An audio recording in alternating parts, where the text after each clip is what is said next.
Thomas and the Magic Railroad. Thomas the Tank Engine is a little blue engine who lives on the island of Sodor. He has many engine friends, and they all try to be really useful. There was harmony on the island of Sodor until one day, a mean diesel engine arrived. He was called Diesel 10, and he hated steam engines. "Get out of my way, you puffballs!" he growled as he raced past Thomas and Gordon the express engine. "And when I'm done with my plan, you'll be nothing but useless scrap!" Thomas was scared of Diesel 10, but he knew he had to be a brave little engine.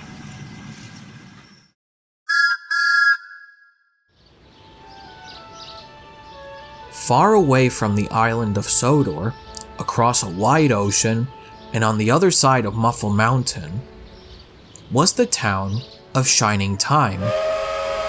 It was the home of Mr. Conductor, who comes and goes in a shower of gold dust. Mr. Conductor was getting ready for a trip to the island of Sodor on the Magic Railroad. The Magic Railroad was a Conductor family secret. The engines were very glad to see their friend Mr. Conductor.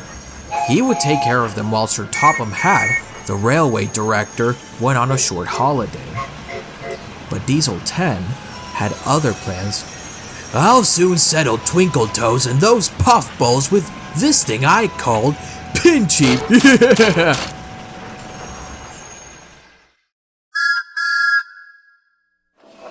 That night, Diesel 10 sidled up to the shed while Mr. Conductor and the engines were asleep. "Gold dust, magic, buffers," Mr. Conductor mumbled in his dreams. He woke up, remembering what his family had always told him. As long as there is gold dust, there will be harmony. He blew his whistle, but it had no sparkle. "Oh no!" cried Mr. Conductor. "I have to find more gold dust around the railroad, or we will all be in danger." Diesel 10 slunk quietly away. Using a bellflower, Mr. Conductor called his cousin Junior and told him to fetch the emergency supply of gold dust from Shining Time Station. About that time, a young girl named Lily arrived at Shining Time, led by a friendly dog called Mutt. Lily had come from the big city to visit her grandpa, Burnett Stone, who lived on Muffle Mountain. The trains didn't stop on Burnett's side of the mountain. But that night, Lily heard the sound of a train whistle outside her window.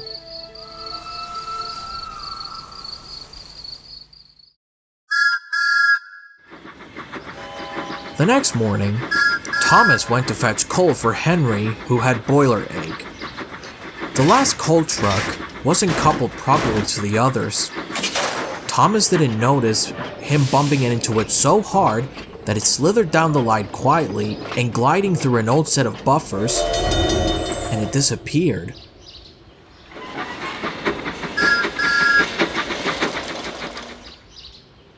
Meanwhile, a very tired Mr. Conductor was searching for the source of the gold dust. Diesel 10 caught him walking along a viaduct. Diesel 10 grabbed Mr. Conductor with his claw and dangled him over the gorge. Mr. Conductor then yanked out his pliers and cut one of the cables connected to Diesel 10's claw. The claw sprang open and flung Mr. Conductor onto a sack of grain at the base of a windmill. There, he found the clue to the source of the gold dust.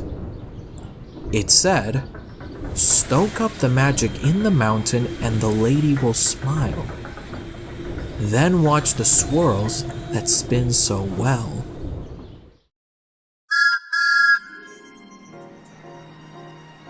Back at Shining Time Station, Lily met Mr. Conductor's cousin Junior. he appeared in a wonderful cascade of sparkles. Junior was on his way to the island of Sodor. He asked Lily to go with him. Okay. Well, I guess I'll have to use the last of my cousin's gold dust, said Junior. And it's the only way to travel, and we'll find lots more soon. Whoosh! Suddenly, they were on the magic railroad, moving bumpily along. The gold dust made little pools of light in the dark tunnel. The two of them glided right through the buffers at the end of the track. Lily's eyes widened when she saw the island of Sodor in all its marvelous magic.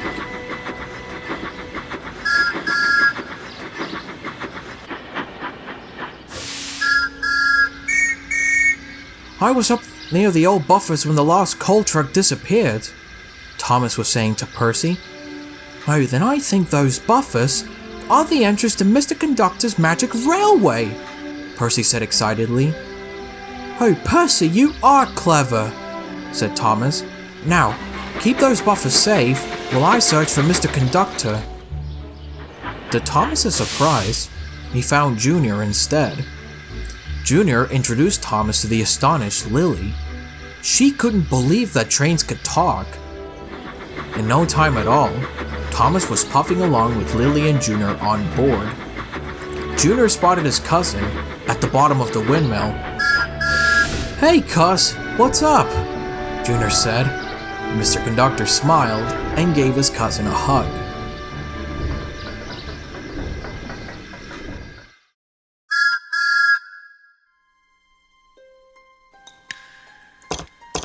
In his darkened workshop, Burnett Stone was working on the beautiful golden steam engine called Lady. It was Lady's whistle that Lily had heard that night. When Burnett was young, Lady was hurt in a terrible accident. Lady's beautiful face had faded, and the magic railroad faded with it. But as hard as he tried, Burnett couldn't make Lady come back to life. The railroad needs Lady, whispered Burnett as he worked, and I need to know the secret to make her run again.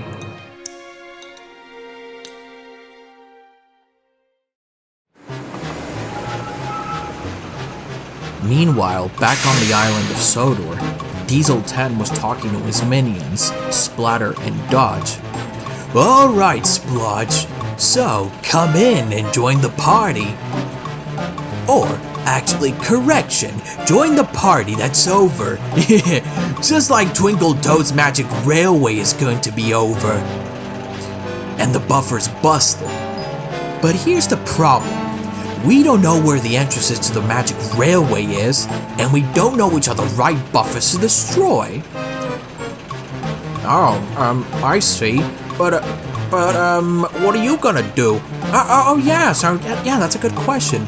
Well, it's time to finally put Twinkle Toes lights out. This is a job for the boss!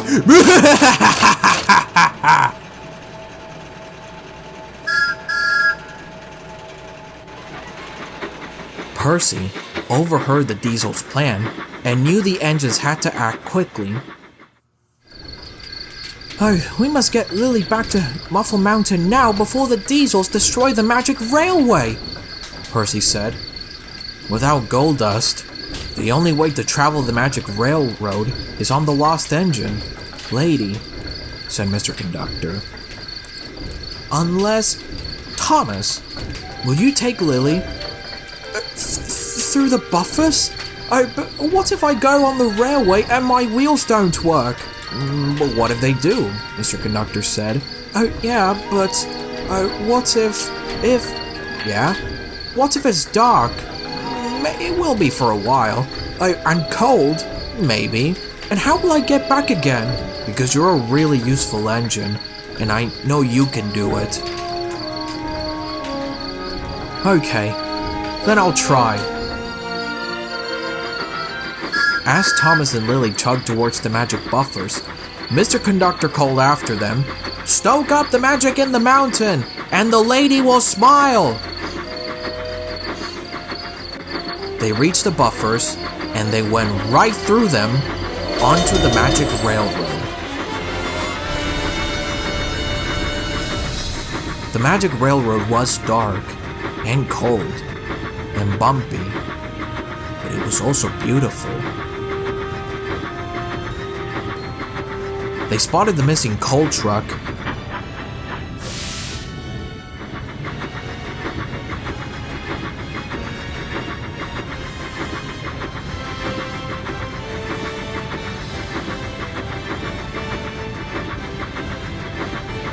And they quickly couple it up to Thomas.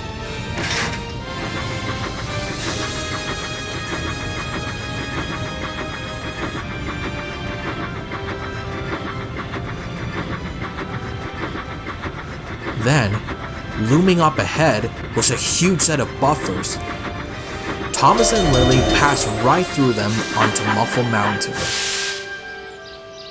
Lily jumped off Thomas and ran to Burnett's workshop.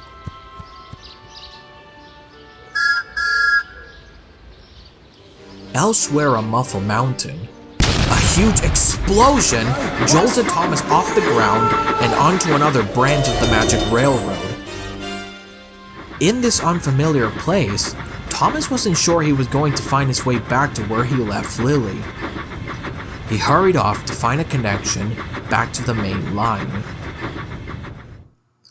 At the same time, Lily rushed into Burnett's workshop, where she saw the beautiful golden engine.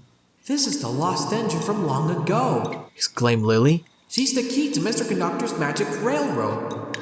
"I don't know how to make Lady run," said Burnett sadly. But Lily suddenly realized that she did. "Coal! She needs coal from the island of Sodor. Thomas and I brought some with us."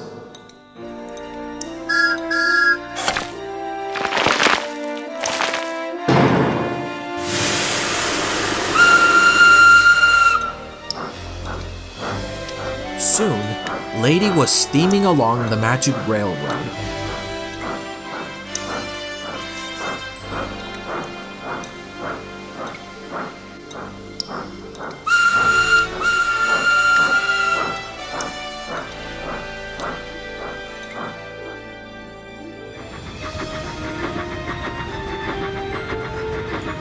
As she gathered speed, her lovely face was revealed once again. "Stoke up the magic in the mountain, and the lady will smile," Lily murmured to herself. The railroad's energy was returning, shaving all the colors of the rainbow, fell behind Lady and gathered on the ground. Lily caught some shavings in her backpack. Then, she saw Thomas about to meet up with the magic railroad's main line. As the shimmering shavings settled on the rusty tracks, Thomas gained traction and gathered speed. With a long, low roar, Lady burst through the buffers onto the island of Sodor. Burnett, Lily, and Mutt jumped off Lady to join the others. Then Thomas burst through the buffers right behind Lady.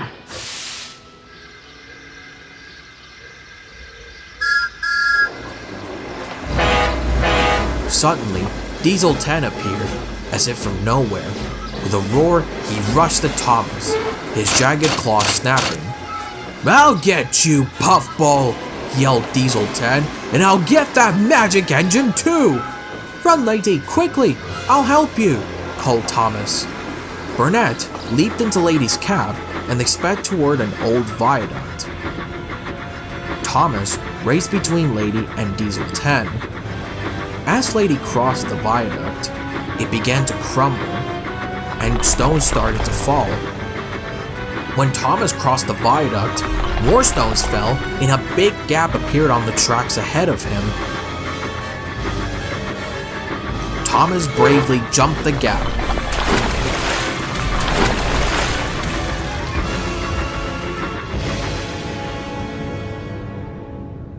But as Diesel 10 closed in, the rest of the viaduct collapsed.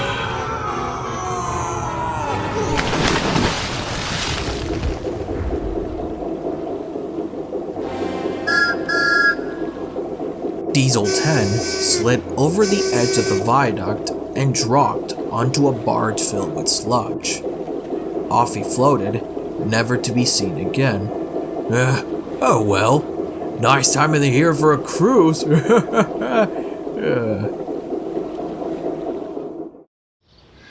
Lily opened her backpack and scooped out the wonderful shavings from the railroad.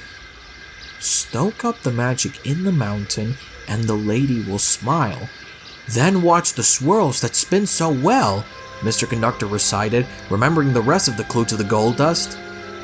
Aye, so well. A well means water, shouted Junior. Lily mixed the shavings with Sodor water and shook them around as if panning for gold.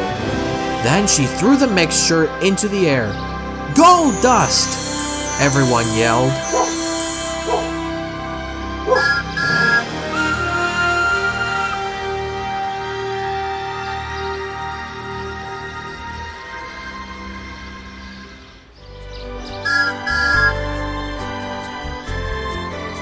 Back at the magic buffers, Mr. Conductor and Junior recovered their sparkle with the new gold dust. Lily and her grandfather hugged each other with joy.